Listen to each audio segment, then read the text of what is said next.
అనేక మంది, లక్షలాది మందికి దేవునికరంగా ఉన్న మరి ప్రార్థన విజయాల్లో మీ సాక్ష్యం కూడా తెలియజేయబడుతుంది. ఈ విషయాలు గమనించండి. మంచిది. సాక్ష్యాలు వింటున్నప్పుడు శ్రద్ధగా గమనిద్దాం. హల్లెలూయా. తల్లిగారు సాక్ష్యం చెప్తా ఉన్నారండి.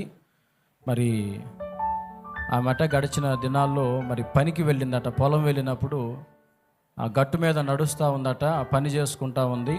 పసుపు చేయాలట అది. అవన్నీ కూడా కోసారు. దుంపలు ఉన్నాయి మొత్తం.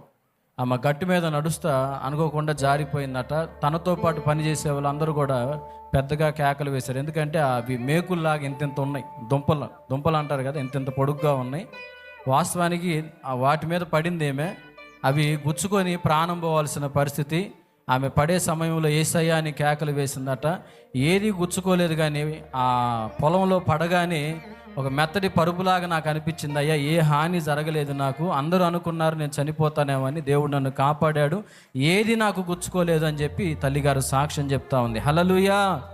చెల్లి సాక్ష్యం చెప్తుంది. మర్రివేములు అనే గ్రామం తనది. వివాహమై 4 సంవత్సరాలు అయిందట. మరి ఎవరో చెప్పారు, తండ్రి సన్నిధికి వెళ్ళమ్మా, అక్కడ ప్రార్థన చేసుకో, దేవుడిని కృప చూపిస్తారని. వచ్చింది. చక్కగా దేవుని సన్నిధిలో మరి 4 సంవత్సరాలుగా జరగని కార్యం దేవుడు కృప చూపించి ఒక చక్కని ఆడబిడ్డనిచ్చారని సాక్ష్యం చెప్తా ఉంది. దేవుడు చేసిన కార్యాన్ని బట్టి గట్టిగా స్తోత్రం చెప్దాం. హల్లెలూయా, హల్లెలూయా. సహోదరి సాక్ష్యం ఇస్తుందండి. పేరు మంజుల. ఈమె పేరు. ఈమె మొదటి కాన్పులో ఒక ఆడపిల్ల, అది కూడా ఆపరేషన్ చేసి తీశారు. మరి రెండోసారి కూడా మరి ఆపరేషన్ చేయాలన్నారు, కానీ బలహీనతగా ఉంది కనుక మరి డాక్టర్లు అయితే తప్పనిసరిగా ఆపరేషన్ చేయాలన్నారు. మరి రెండోసారి మరి ఆడపిల్ల పుట్టిద్దామని విశ్వాసంతో ఈ బిడ్డ మరి ప్రార్థన చేసిందంట. ఒక్క మగబిడ్డ నాకు దయచేయని. మరి దేవుడు ఈ బిడ్డ యొక్క ప్రార్థన ఆలకించి చక్కటి ఒక మగబిడ్డనిచ్చారు. అంతేకాదు మరి వీరి దగ్గర ప్రైవేట్ హాస్పిటల్లోనే, కానీ డబ్బులు అయితే ఏం లేదు.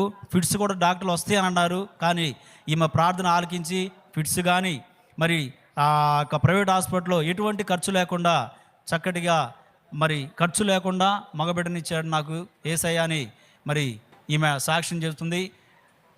చప్పట్లు కొట్టి దేవుని నామాన్ని మహింపరుద్దాం. గమనించండి, సహోదరి సాక్ష్యం ఇస్తుంది. తన పేరు బషీరా. చీరల ప్రాంతంలో ఉంటుంది. తనొక్కడి మాత్రమే అన్న మెసేజ్లు లైవ్లో వింటూ బలపరచబడుతూ ముస్లిం కుటుంబం నుంచి వచ్చింది. తన ఒకటి మాత్రమే యేసు ప్రభుని తన కుటుంబంలో, తన సమాజంలో, ముస్లిం సమాజంలో ఉంటుంది. తనొక్కటి మాత్రమే యేసు ప్రభుని నమ్ముకొని విశ్వసించి నమ్మింది. తన కుటుంబంలో ఎవరు రమ్మలేదు. తనొక్కటి మాత్రమే నమ్మి విశ్వసించింది. కానీ తనకి అప్పు సమస్య, 70 లక్షల అప్పు సమస్య. అప్పు సమస్య వల్ల తన సొంత ఇంటిని కూడా అమ్మివేసిన పరిస్థితి. అమ్మివేసి అద్దింట్లోకి వచ్చారు. అద్దింట్లోకి వస్తే చుట్టుపక్కల వాళ్ళందరూ ఎగతాళి చేయటం. యేసుప్రభు దగ్గరికి వెళ్ళావుగా, నీ దేవుడు ఏం చేశాడు? అప్పులు పాలు చేశాడు, చివరికి రోడ్డును వేశాడు, చివరికి అద్దింట్లో ఉండే పరిస్థితి కదా అని ఎగతాళి చేసి అవమానపరిచేవారు. సహోదరి అయితే మౌనంగా ఉండి ప్రార్థన చేస్తుండేది. దేవా, నువ్వు నమ్మదగిన వాడవు ప్రభువా. ఎక్కడైతే సిగ్గుపరచబడ్డానో అక్కడ నువ్వు తలెత్తగలిగిన దేవుడు అయి ఉన్నావు ప్రభువా.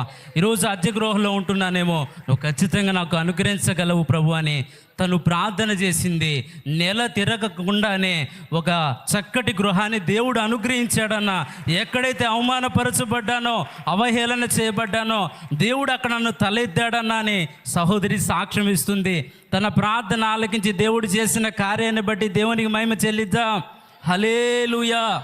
నిజంగా దేవుడు అప్పటి కాలం నుంచి ఇప్పటి కాలం వరకు ఆయన కదులుతూనే ఉన్నాడండి. ఆయన కార్యాలు జరిగిస్తూనే ఉన్నాడు. దేవునికి మహిమ కలుగును గాక. ఈ మధ్య కొంతమంది దేవుని కార్యాలు ఆగిపోయినాయి అంటూ ప్రసంగాలు చేస్తూ ఉన్నారు. ఇప్పుడు సన్నిధిలో మీరందరూ కూడా ఎన్నో సాక్ష్యాలు విన్నారు కదా. ఎంతమంది విన్నారా? ఇవన్నీ ఎవరైనా బలవంతంగా మీ చేత చెప్పించిందా? మీ వ్యక్తిగతంగా మీరు ప్రార్థించుకున్నారు. దేవుని సన్నిధిలో దేవుడు బలమైన కార్యాలు జరిగిస్తూ ఉన్నాడు. హల్లెలూయా. చప్పట్లు కొడుతూ ప్రభుని మహింపరుద్దాం. ఇంకా ఇలాంటి అనేక అద్భుత కార్యాలు దేవుడు మన జీవితాల్లో, కుటుంబాల్లో, సంఘాల్లో దేవుడు జరిగించును గాక. ఆమేన్.